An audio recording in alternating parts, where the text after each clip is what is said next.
How are we doing, guys? Welcome back to the channel. I hope you are well. So tomorrow is a proper exciting day for me. I've decided to have this XR remapped. Now, as you may have seen on a few of my videos, I rant and rave about how good this bike is, and I still stand by that. This is probably, if not, the best bike I've ever bought. Well, my previous XR was, and then I sold it. So I have another one. So, but the bike in general, XR, is literally probably one of the best bikes I've ever owned. And I'll never ever be without an XR now because they're just phenomenal bikes. But they're not without a few slight issues I'd like to get rid of. And by having it remapped, apparently it will get rid of them issues. So let's discuss the issues I'd like to be gone. So first things first. This bike at 20, 30 mile an hour is a pain in the arse. It is not very smooth at all. You are jerking all the time. Trying to find a nice gear at that sort of speed is ridiculous, and you tend to go down to like first gear, and no one really likes riding in first gear, do they? It's just horrible. It's just a horrible speed to be at in this bike, and it's obviously a fueling thing with Euro 5 and 6 and blah blah blah and all that crap, but it can be fixed by being remapped. Hence why I'm having it remapped. So another thing with the bike, obviously we all know that the XR is an inline 4. It is what it is. It's not very grunty down low. If I wanted a grunty bike, I'd go for like a twin, hence the Ducati. So much fun down low, just haven't got a lot up top. This isn't much fun down low, but like an absolute missile after 6,000 RPM. What I'd actually like is it to be a bit more smooth from sort of first, second, third gear right up through the rev range. You know, I am well aware I am not going to get like a Ducati L twin or whatever power from this bike. I get that, I understand that, but I just wish it was a bit smoother through the rev range. But apparently, again, having it remapped will sort that out. So we'll see.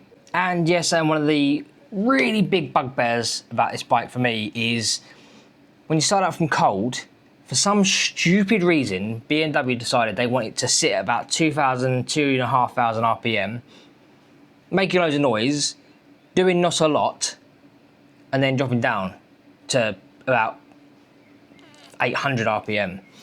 That's all well and good when it isn't really early in the morning or really late at night, because this isn't the quietest bike in the world, and obviously with my Arrow exhaust it's a little bit louder than normal, so I don't particularly want to piss the neighbours off, but because it does that stupid sit high revs, rev your nuts off, make loads of noise, yes I'm here, I'm now gonna go quiet, it doesn't need to be there. My Ducati doesn't do it, any other bike I've got doesn't do it, but for some reason BMWs do, and I don't like it, I want it gone. So they're the main three reasons I'm having the bike remapped. But apparently, having it remapped will do lots of other things to the bike. It'll be like riding a completely different bike. So I'm really looking forward to seeing what the guys can do. I'm going to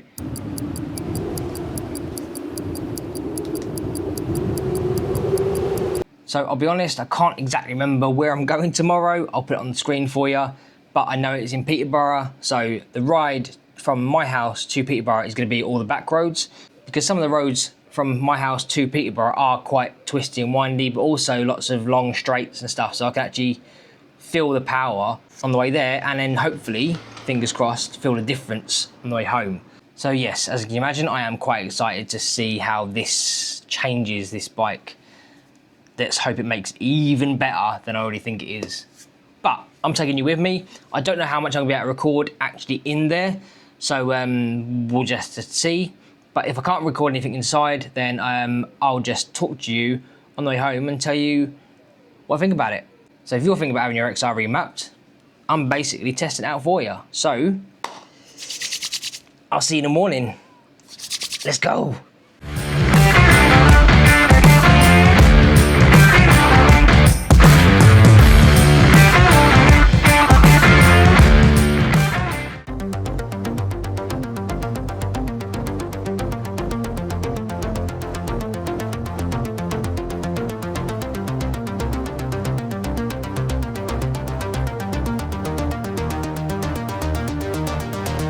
Come over.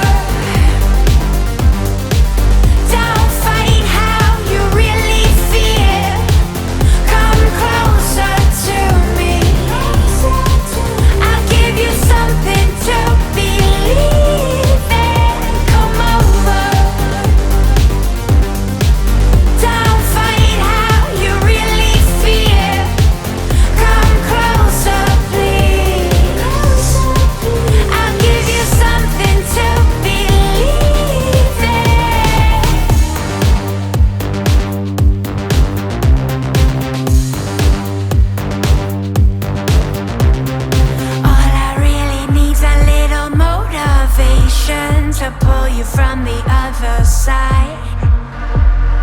What I need to show you is my obligation. How much longer can you hide? You can try and push away from me. You kick and scream, you're begging please. But once you get a little taste of freedom, you wanna get up off your knees. Come over, don't fight how you really feel. Come closer to me. I'll give you something to believe in. Come over, don't fight how you really feel. Come closer, please. I'll give you something to believe in.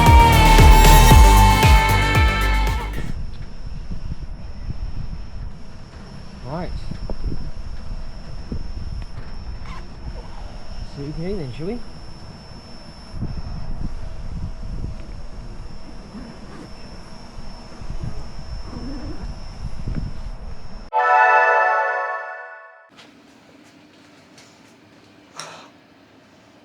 Hi. Now, I know I said I was going to speak to you on the way home, and I did start to speak to you on the way home, but I felt that because it's going to be new and something different, and I may get the placebo effect of it's, you know, it's all new and flashy, and yeah, it's great and amazing. And I said I wanted to give you an honest opinion, and I felt that doing it so early on after being done wouldn't give you an honest opinion.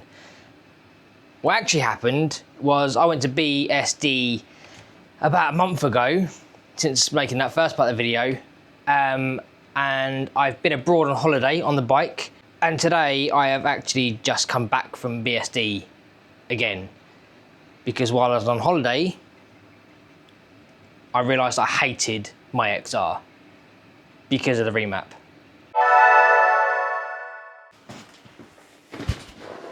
Now, don't get me wrong, the guys at BSD done a amazing job at getting that remapped, because it was like riding a completely different bike.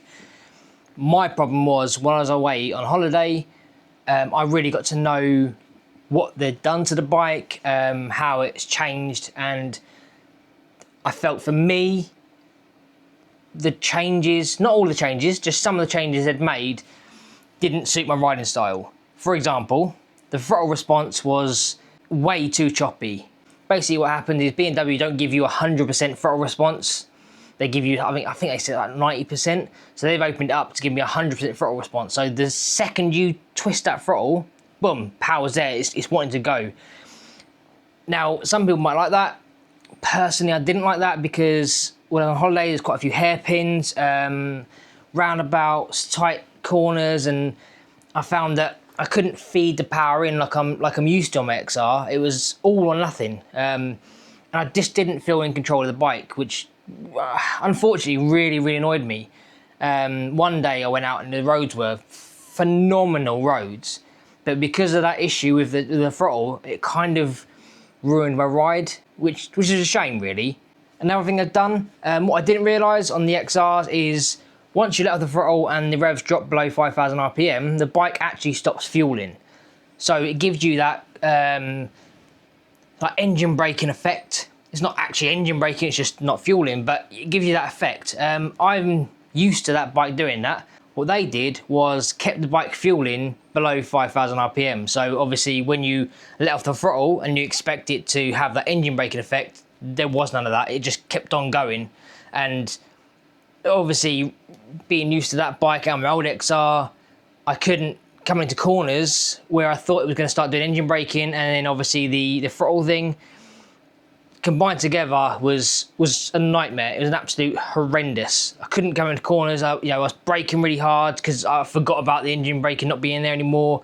The throttle end was all snatchy, and honestly, it was horrendous. I couldn't deal with it, and like I say, I got to the point where I actually hated my XR. And one of the last things that I found, the quick shifter, they'd reset the quick shifter for me, which sounded great, but unfortunately, going up the quick shifter, absolutely fine. It was going back down again. I'd say 45–50% of the time I ride using it, it was like you go down the box and it was like something hitting it. It wouldn't let you go into gear again. I had to pull the clutch lever in to get it back down the box, and obviously combine that with throttle response, the no engine braking, and not being able to go down the box. As you can imagine, I had a few moments, a few brown pants moments, and it kind of ruined my day and ruined my ride, really, because I mean, I'm used to the bike the way it was, and I knew there'd be differences, don't get me wrong. I just didn't expect it to be so different to the point of not liking the bike, which is a real shame. So basically, when I was actually on holiday, I phoned up BSD and said, look guys, you know, I really appreciate what you've done with the bike. It has made a big difference, but there's a few things that I'm really not gelling with, and I need it to be changed. I need it to be tweaked. Don't get me wrong, the guy on the phone was like, yep, no worries, this happens now and again. You know, the map isn't for everybody. Bring the bike back in and we'll tweak a few things on the map, and hopefully it should be exactly how you want it to be. I got back home on Tuesday, it's now Friday. I've come back from BSD, they've took the bike in, they've tweaked a few things on the map, and now the bike is perfect. The quick shifter, spot on. The engine braking that I wanted is back again, and the throttle response has been reduced. It's still more responsive than it would be from factory, but it's nowhere near as snatchy as it was. So a huge thanks to the guys at BSD in Peterborough, because I mean they got me in so quickly, considering they're so busy. They got me in so quickly, fixed my bike, and obviously I've rode home from Peterborough today and it is literally spot on. I absolutely love my bike again. I just wish I was going on holiday again on it. I just now feel like I've missed out on some really good roads, and I live in the UK and we don't have roads like that over here. So yeah, it is what it is. It just means I have to book another trip somewhere, doesn't it? So all in all, do I recommend getting your bike remapped? Honestly, no. I don't think it was really worth the £400–500 I paid to have it remapped, considering that some of the things they changed, all they've really done is put it back to how it was. So, I mean, yes, don't get me wrong, the cold start thing, that's gone, and that's great. It has given it a little bit more down-low torque, but ultimately, is that worth, you know, the £400–500 you paid to have it remapped? In my opinion, no. I mean, you guys may have it remapped and you may like the instant throttle power, you may like the fact that it doesn't have the engine braking, it runs into corners. That isn't how I want to ride, that isn't how I like riding. So for me, I felt that spending that sort of money to have the bike remapped was kind of wasted in a way. So to really give you an honest opinion on whether you should have your XR remapped, my opinion is no. Leave it the way it is. Deal with the cold start thing. It's really irritating, I get that, but is it worth £400–500 to have it taken away? And the extra oomph down low, again, yes, you do feel the difference, but again, is it worth £400–500? Not really, I don't feel so. So anyway guys, thank you very much for watching. I hope if you do decide to have your bike remapped, it is exactly how you want it to end up being, and you don't feel like you've wasted £400–500 like I do.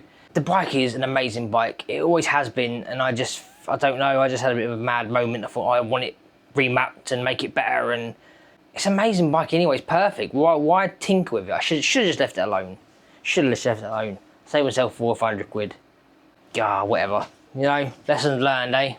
Anyway guys, thank you very much for watching. Catch you on the next one.